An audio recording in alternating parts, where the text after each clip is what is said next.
पूर्व सैनिक भाइयों, 2024 के इलेक्शन में ओआरओपी की बात ही बंद हो गई। मतलब ये कह सकते हैं कि चुनाव से या चुनाव में ओआरओपी की कोई बात ही नहीं हो रही।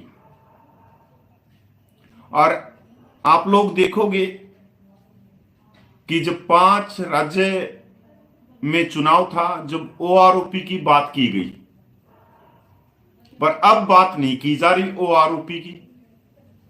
ओआरओपी के नाम से वोट नहीं मांगी जा रही। ओआरओपी के नाम से यह नहीं कहा जा रहा कि 65,000 करोड़ दे दिया, 70,000 करोड़ दे दिया, 90,000 करोड़ दे दिया, 1,00,000 करोड़ रुपया दे दिया। कितनी बड़ी बात है इस इलेक्शन में कि ओआरओपी की कोई बात। साथियों, जय हिंद। मैं वेटरन ओम प्रकाश जाजड़ा जैसलमेर से। साथियों, अभी सोशल मीडिया पे ओआरओपी बहुत धीमी पड़ गई है। सोशल मीडिया पे भी नहीं, हिंदुस्तान की राजनीति के अंदर भी धीमी पड़ गई है। और राजनीति में भी नहीं, लोकसभा के चुनावों के अंदर बिल्कुल धीमी पड़ गई है। अब ये मैं नहीं, एक भाई कह रहे हैं। क्यों? कि वो उदाहरण देके बता रहे हैं कि जब 5 राज्यों का चुनाव था तो हर सभा के अंदर मोदी जी बस वन रैंक वन पेंशन का जिक्र करते थे। मोदी जी, राजनाथ जी, जितने भी थे सभी। आज कोई नाम नहीं ले, कोई नहीं ले रहा। तो ये पर्सन फिर वो बोल रहा है कि आप कमेंट करके बताइए। अब इसमें क्या कमेंट करना भाई? जब 5 राज्यों के अंदर 4 राज्यों में उसकी सरकार बना दी इन सैनिकों ने, तो जागरूक है भाई। घाट घाट का पानी पिया। ये कोई गांव के गुआर तो है नहीं जो कुएं के मेंढक है। सैनिक एक ऐसा है, वो समुद्र का मेंढक है। और घाट घाट का पानी पीने के बावजूद वो किसी के चक्कर में न आके और मोदी जी को वोट देके उनके नाम पे और इन राज्यों में सरकार बनवा ही दी आखिर। और बहुत बड़े बड़े राज्यों में, राजस्थान, एमपी, छत्तीसगढ़, पता नहीं और कहाँ का। आप बताइए। तो भाई अब या तो इनको ओआरओपी मिली है, जो कि कुछ लोग बोल रहे हैं नहीं मिली है। अगर बिल्कुल ही नहीं मिली होती, 1 पैसा भी नहीं मिला होता या 1% भी नहीं मिला होता, तो नजारा तो दूसरा होता।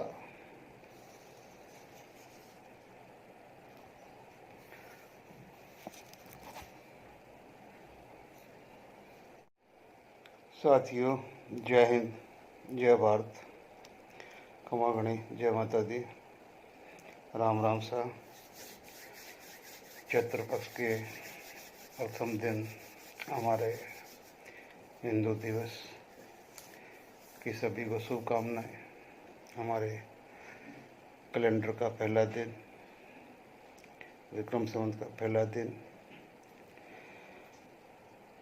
आज बात हम भाटी रविंदर सिंह जी की करेंगे, क्योंकि 2 दिन से हमारे राजस्थान के मुख्यमंत्री श्री भजन लाल जी जैसलमेर और बाड़मेर के दौरे पे चले हुए हैं।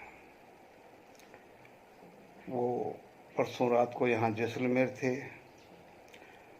और जैसलमेर में जहाँ भी वो रुके, सबसे पते की बात तो यही है कि यहाँ भी मीटिंगें हुई, गुप्त मीटिंगें हुई। और वो मीटिंगें जाके जब बाड़मेर पहुँचे और बाड़मेर के होटल में जब पहुँचे तो थोड़ी और विस्तृत रूप से हो गई। और विस्तृत रूप से ऐसे हो गई कि बिल्कुल सरेआम उस होटल के अंदर सिर्फ और सिर्फ राजपूत जाति के प्रतिनिधियों के साथ में अलग से बैठक की गई। और उस बैठक में ना मीडिया, ना कैमरा, ना कुछ और जब वो जैसलमेर से निकलते हैं तो दूसरे ही दिन जैसलमेर के कलेक्टर साहब यहाँ पे एक आदेश जारी करते हैं कि भाई अभी रात को 11 से लेके और सुबह 6 बजे तक कोई भी लाउड स्पीकर, कोई भी वाद्य यंत्र, कोई भी साउंड पोल्यूशन, ये सब कुछ अचानक ही है, जो मतलब अचानक ही सुबह न्यूज़ 18 के ऊपर ट्रेंड करना शुरू करते हैं, न्यूज़ 18 के ऊपर। अभी आपको इसके बात के ऊपर गहराइयों में जानना है कि दोस्तों हो क्या रहा आखिर। उधर रविंदर सिंह भाटी के पास में सिवाय अपना दिल, अपनी एक जान को छोड़ के कुछ नहीं है। न उसके पास में कोई मंत्रिमंडल है, न उसके पास में कोई बड़े बड़े लीडर है, न उसके पास कोई पक्ष पार्टी है। वो सिर्फ और सिर्फ इस पश्चिमी राजस्थान के लोगों की गोद में आके बैठ गया। वो 36 कौम की गोद में बैठ गया, हर आंगन का बेटा बन गया, भाई बन गया, पुत्र बन गया, पोता बन गया, अपनी ससुराल के संबंधियों का दामाद भी बन गया, साधुओं का साधु बन गया, भाइयों का भाई बन गया, 36 कौम के साथ में। ऐसा नहीं कि जिस घर पे शादी किया सब रिश्ता उसी से है। यानी कहने का मतलब एक सामाजिक परिवेश ऐसा उन्होंने उदाहरण दिया है कि कोई भी छवि अब उनको बांध नहीं सकती है। और फिर जब बाड़मेर से खबर आती है कि 12 तारीख को तो प्रधानमंत्री जी यहाँ पहुँच रहे हैं,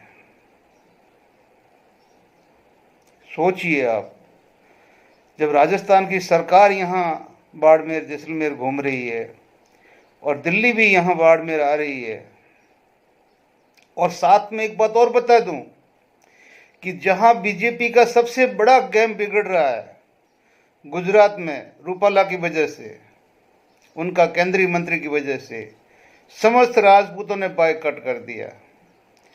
हरियाणा में समस्त राजपूतों ने बायकॉट कर दिया। यूपी में समस्त राजपूतों ने बायकॉट कर दिया। और यहाँ भी राजस्थान में अभी एक डेढ़ महीने पहले यही हमारा राजपूत समुदाय राजस्थान में ईडब्ल्यूएस के ऊपर बड़ी बड़ी लंबी लंबी धमकियाँ और वो लंबी लंबी डिंगे हाँक रहे थे कि अगर ईडब्ल्यूएस हमें नहीं दिया गया आचार संहिता पर हम ये कर देंगे, हम वो कर देंगे, वो कर देंगे। अरे क्या कर दोगे?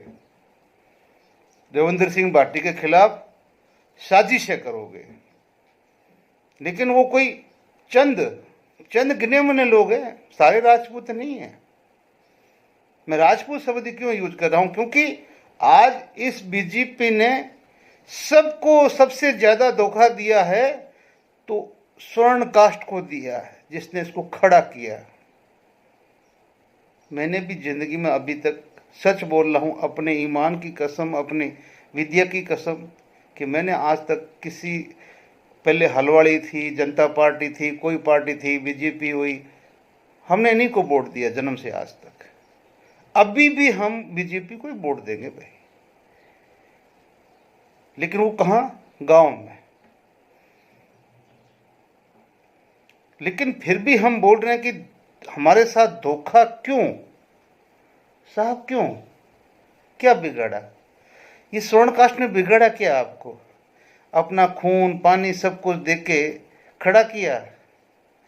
क्योंकि हमें नहीं पता था कि भी कब आडवाणी के साथ धोखा होगा, कभी मुरली मनोज जोशी के साथ धोखा होगा, कब राजनाथ सिंह के साथ धोखा होगा।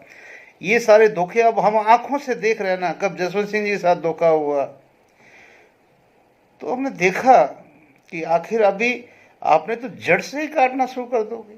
अब आप बोले कि नहीं नहीं नहीं नहीं, आप तो ब्राह्मण हो, आपके तो ब्राह्मण का सीएम बनाया है ना हमने भजन लाल शर्मा साहब को। साहब आपने सीएम नहीं, एक स्टैम्प बिठाई है, निर्णय आपने लेना है। आपका वन वे। मैं इतना ही कहना चाहता हूं बाड़मेर, बालोतरा और जैसलमेर के लोगों के, 36 कौम के लोगों को, कि इतिहास में कभी कभी एक तारीख आती है जो इतिहास को बदल देती है।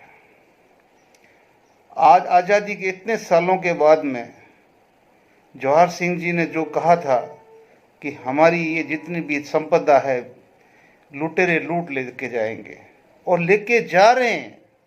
सबसे ज़्यादा रेवेन्यू देने वाला प्रदेश अगर कोई है तो पश्चिमी राजस्थान की ये मरुधरा है, जो राजस्थान को भी देती है और केंद्र को भी देती है, लेकिन बदले में इनको एक बूंद पानी नहीं मिल रहा है।